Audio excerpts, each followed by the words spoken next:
Hello, this is Yaakov Kronenberg from Jerusalem, and tonight we'll be doing another class in a series of classes on Libra ascendant and Venus in the different signs. Tonight we'll be doing Venus in Aries. And Venus in Aries is another complicated position. I'll tell you why. Because Libra rising, what do they want? Libra rising wants marriage, partnerships, right? But the Venus, the ruling planet in Aries, has Venus in the 7th house in detriment, right? It doesn't work. Venus does not work good in Martian sign, right? Martian heats up the Venus, makes the Venus over-sexual, over-libidinous, tends to want to, in a woman's chart, she'll want to try to, tempt men.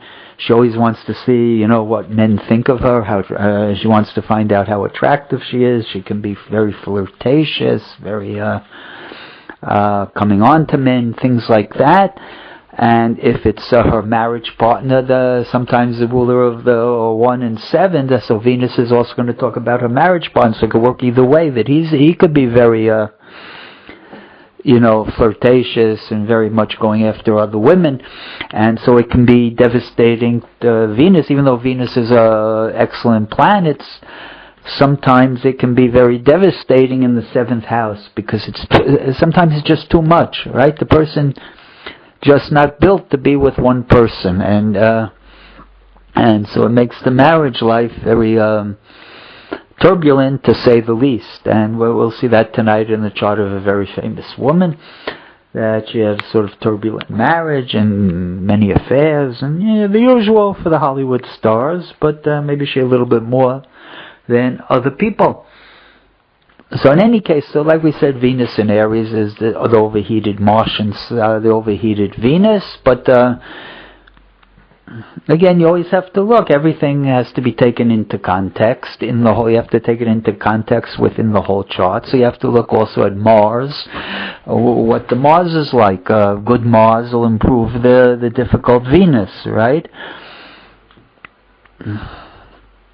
If someone will have a good Mars, so the Venus will get helped by the Mars. And then you have to look at, of course, the aspects to the, you have to look to the aspects to Venus, and so again, what we can say is someone who has Venus in Aries with a Libra ascendant, they can be very interested in marriage and relationships, and of course they'll want to come before the public, right? The 7th house rules the public, and they have a desire to be to come before the public. It's a good sign for actors and actresses too, because they want to be noticed. The people who want to be noticed, if you have a strong 7th house, and they're very, very people friendly, right? The 7th house is the house of other people and relationships and partnerships, and so a person who's got the ruling planet in the 7th, especially Venus here, the planet of love, there's going to be a strong communication, desire to be in contact with many, many people. Tonight I want to take a look at a chart, a very famous woman. I don't really know much about her, except I found her on the internet, that she has this combination. Her name is Jennifer, wait a second, her name is Jennifer Aniston. I think she's Greek, Greek background, Aniston, and she's still young. She was born 1969, only about 43.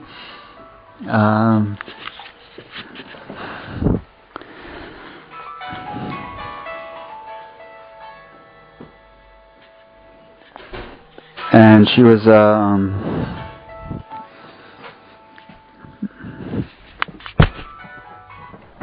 yeah. Okay, I'm in the middle of making a tape up. I'll see you at the yeshiva. I'll be there in 10-15 minutes. Okay. And she was a very important what did I say? She's a Greek background. She's about 43 still. She's still a very famous star in Hollywood, and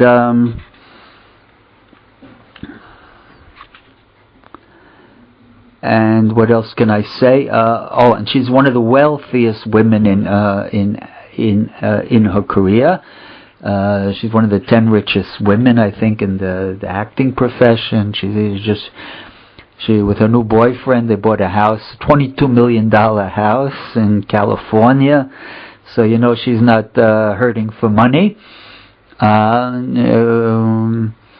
You see, look at her chart. She's got this difficult chart, but not an easy chart for marriage, right? She's got Venus in her 7th house, working for her 7th house. She's got Venus and Saturn there, both one in Venus in detriment and Saturn in fall. And she was married to a top movie star. His name was Brad Pitt, I think. And everybody thought they were really happy for about 5 years, and then it crashed. And he was cheating on her, and that's what led to the divorce. Again, the Venus is in Aries is a difficult combination, and of course Saturn is not the best in the 7th house, especially when it's in fall. And so and she had Uranus opposite her Venus. Very, very difficult chart for relationships, right? Venus-Uranus always tends to cause split-ups, right? The pair of Venus, short-term relationships. It's hard to make a long go of things. And she had also Jupiter opposite the Venus. And so it's a very, very powerful Venus, getting influence from Saturn, Jupiter, Uranus. Venus is helped a little by having Mars in Scorpio, right? Her Venus, her looks and stuff brought her tons of money, right? She has Mars in honor in the 2nd house, conjoined Neptune. Neptune is the theater and things like that. She made a fortune out of that. And with the Mars in the 2nd, she does a lot of charity work, I heard.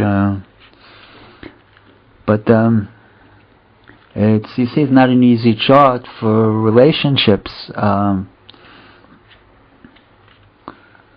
Venus is harmed by on the one hand, the Venus is harmed by the Saturn. Saturn has 2 malefics strongly aspected to it, the Saturn, and that's an approaching aspect, and also the Uranus aspect. Hopefully her second marriage will be better, right? The second marriage would be more indicative of a chance of success. I'd still be surprised, though, because she has such a bad 7th. But the 7th, after her marriage broke up, she had a number of short-term relationships that never went anywhere. And I think now she is again trying marriage. I don't know if she's married or just, she bought a house with somebody. But in any case, this seems to be her chart, and it's a very interesting chart. And so you see, also you have to understand Venus, she has a Venus-Saturn conjunction, is very good for, the Venus is art, and Saturn is career. So you see lots of women that have this Saturn-Venus conjunction, very strong Venus-Saturn aspects, very, very good career-wise. It brings them, career based on their looks and their artistic ability and things like that. So it's very, very good career-wise, but it's not so good, right? Because the Venus helps the Saturn in the aspect. Venus gives good energy to Saturn, but Saturn harms the Venus, and so it's going to hurt their romantic life, their love life, and things like that, relationships. So it's a two-way street, this aspect, and you see that very clearly in her chart. She's a tremendously successful woman, very wealthy, but you don't see the happiness that comes from relationships in her chart, especially when you have the Venus, the ruling planet, in a tight aspect to Saturn. It's not so conducive to great marital life. And I thank everybody for listening.